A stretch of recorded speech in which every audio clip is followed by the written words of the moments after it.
वह एक बहुत बड़ा और खूबसूरत जंगल था। उस जंगल में एक छोटी सी झील थी। नागिन प्रतिदिन उस झील में स्नान करती थी। एक दिन जब वो स्नान कर रही थी, उससे थोड़ी दूर पर एक पक्षी आकर बैठ गया। उस पक्षी को देखकर नागिन ने सोचा, वाह, कितना सुंदर पक्षी है, मैं इसे अपनी जादुई शक्ति का उपयोग करके पकड़ लूंगी। ऐसा सोचकर उसने उस पक्षी को पकड़ लिया। ओ नागिन, कृपया मुझे छोड़ दो, मैं असल पक्षियों की तरह नहीं हूँ। तुमने मेरे असल रूप के बारे में जाने बिना मुझे पकड़ लिया, कृपया मुझे छोड़ दो। इस तरह उस पक्षी ने नागिन से प्रार्थना की। ये सुनकर नागिन को आश्चर्य हुआ और उसने उस पक्षी को मुक्त कर दिया। तुरंत वो पक्षी एक तांत्रिक में बदल गया, जिसे देखकर वो चिंतित हो गई और डर भी गई। मैं तुम्हें कई दिनों से निहार रहा था। मैं तुमसे शादी करना चाहता हूँ। अगर मैं तुमसे शादी कर लूं तो मुझे कई शक्तियाँ प्राप्त हो जाएंगी। इतना कहकर वो उसे अपनी गुफा में ले गया और बोला, 3 दिनों में पूर्णिमा है, उस दिन होगी हमारी शादी। ए नागिन, तुझे मुझसे कोई नहीं बचा सकता। ये सुनकर नागिन नाराज हो गई और बोली, धूर्त आदमी, मेरी कोई शक्ति यहाँ काम नहीं कर रही है। तुमने क्या किया? हे भगवान, मुझे इस नग से बाहर निकालो। इस तरह उसने भगवान से प्रार्थना की। तभी एक पक्षी वहां आकर बैठता है और एक आदमी में बदल जाता है। अरे तांत्रिक, तुम्हारी हिम्मत कैसे हुई मेरी पत्नी को यहाँ लाने की? ये सुनकर वो तांत्रिक आश्चर्य में पड़ गया। क्या कह रहे हो? गिद्ध प्रजाति और सांप प्रजाति की कब से शादी होने लगी? वो तो एक दूसरे के दुश्मन हैं। ऐसे शत्रु होने के बावजूद तुम दोनों शादी कैसे कर सकते हो? मुझे तुम्हारी बातों पर यकीन नहीं हो रहा। मुझे धोखा देने की कोशिश कर रहे हो। मुझे तुम्हें धोखा देने की कोई जरूरत नहीं। तुम मेरी पत्नी को छोड़ते हो या मैं तुम्हारे जीवन का अंत कर दूं। सब जानकर जादूगर ने सोचा, मुझे तो एक अविवाहित नागिन चाहिए। इस नागिन से शादी करने से मुझे कोई लाभ नहीं होगा, लेकिन मुझे एक बार इस बात की पुष्टि कर लेनी चाहिए। ऐसा सोचकर तांत्रिक ने उनसे कहा, अगर ये सच में तुम्हारी पत्नी है तो तुम दोनों मेरे सामने फिर से शादी करो, फिर मैं तुम दोनों को छोड़ दूंगा, नहीं तो मैं इस गिद्ध को भी मार डालूंगा। इतना कहकर उसने 2 फूलों की मालाएं प्रकट की और उन्हें दी। फिर नागिन और उस पक्षीराज ने शादी कर ली। अब मुझे विश्वास हो गया कि ये तुम्हारी पत्नी है, और वो वहां से गायब हो गया। तब नागिन और वो पक्षीराज गुफा से बाहर आए। मैं समझ गई हूँ कि तुमने मुझे बचाने के लिए किया, वजह कुछ भी हो, लेकिन हम दोनों अब विवाह कर चुके हैं और ये नहीं हो सकता। तब पक्षीराज ने कहा, नागिन, परेशान मत हो। मैं बहुत दिनों से सच में तुमसे प्यार कर रहा हूँ, लेकिन क्योंकि हमारी प्रजातियां अलग हैं, मैं अपने प्यार का इजहार नहीं कर सका। उसी समय आकाश में एक दरवाजा खुला और वहां नागराज दिखाई दिए। नागिन, तुम्हारी वजह से हमारी प्रजाति का अपमान हुआ है। क्या तुम एक गिद्ध प्रजाति के व्यक्ति से शादी करोगी जो हमारी दुश्मन है? देखो अब मैं क्या करता हूँ। इतना कहते हुए उसने उसे जलाने के लिए आग फेंकी। तुरंत ही उस आग को रोकने के लिए पक्षीराज नागिन के सामने आ गया और नागिन की बजाय उसके शरीर ने आग पकड़ ली और वो राख में बदल गया। हे नागराज, क्या ये सही है?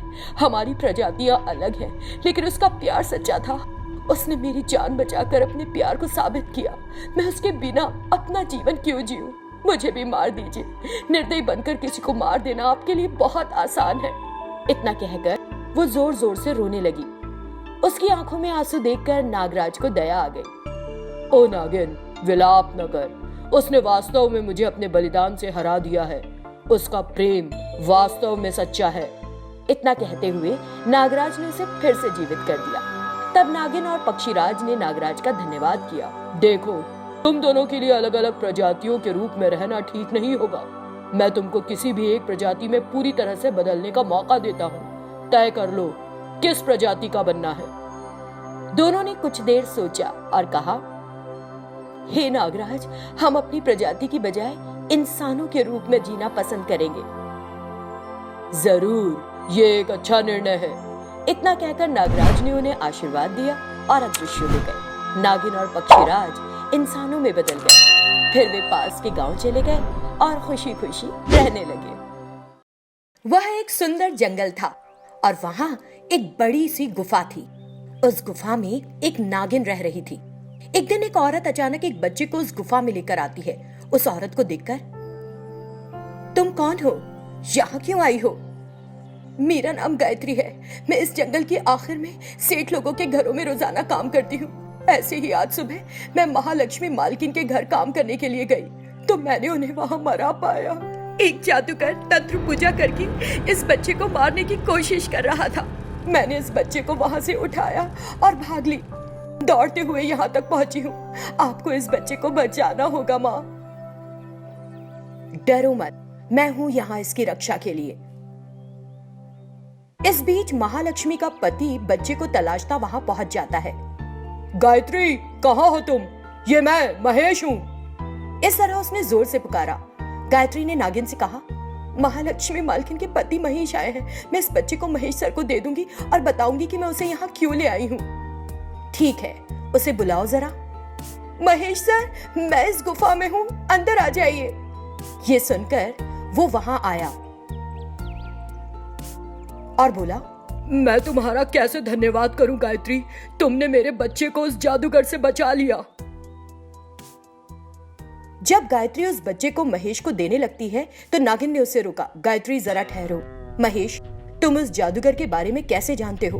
तुम्हें कैसे पता चला कि गायत्री उस बच्चे को लेकर यहाँ आई है?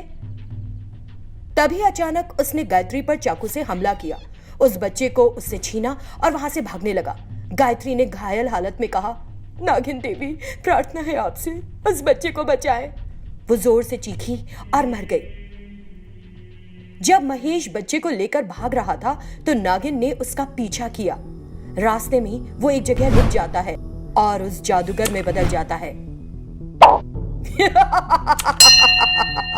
नागिन, इस मामले में तुम्हारा कोई लेना देना नहीं है। बीच में मत आओ और नहीं तो अपना जीवन जबरन ही खो दोगी तुम। मैं भी तुझसे यही कहना चाहती हूँ, यदि बच्चा मुझे सही सलामत नहीं थमाया तो तू अपनी जान से जाएगा।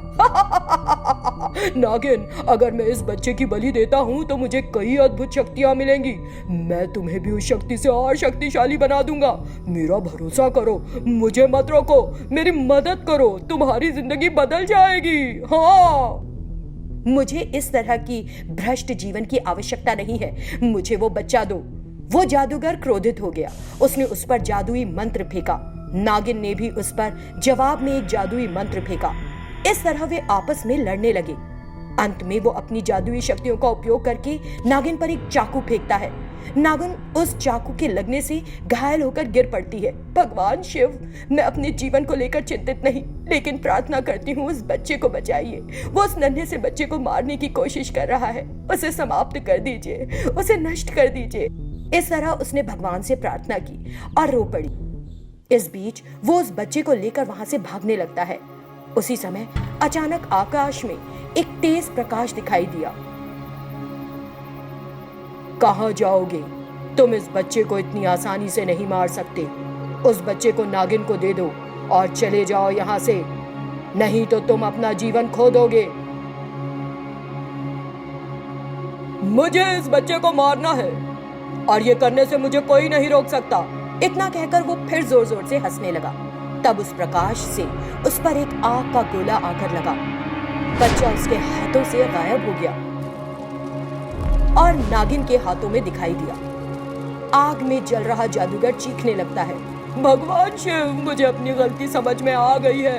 कृपया मुझे जीवन दान दे, मुझे बचाए। इस तरह वो जोर जोर से चिल्ला रहा था। अब बहुत देर हो चुकी है। तुम्हें पता चल गया ना कि अगर भगवान नाराज हो जाए तो तुम्हारे जीवन का अंत निश्चित है। और वो जादूगर जलकर राख हो गया। फिर वो प्रकाश नागिन को दिखाई दिया और उसके घावों को ठीक किया। नागिन ने उस प्रकाश को प्रणाम किया। नागिन, तुमने अपनी जान जोखिम में डालकर बच्चे को बचाया। ये उत्तम कार्य है। अब तुम इस बच्चे की देखभाल अपने बच्चे की तरह करो। तुम्हारे और उस बच्चे के भविष्य में सब कुछ अच्छा ही होगा। इस तरह उस प्रकाश ने उन्हें आशीर्वाद दिया और दिखाई देना बंद हो गया। इससे नागिन बहुत खुश हुई और बोली, जैसा आपने कहा, मैं इस बच्चे का ध्यान रखूंगी। मैं उस बच्चे को अपना बच्चा मानूंगी। तब नागिन उस बच्चे को लेकर अपनी गुफा में चली गई। उसके बाद से उसने प्यार से उस बच्चे की बड़े अच्छे से देखभाल की।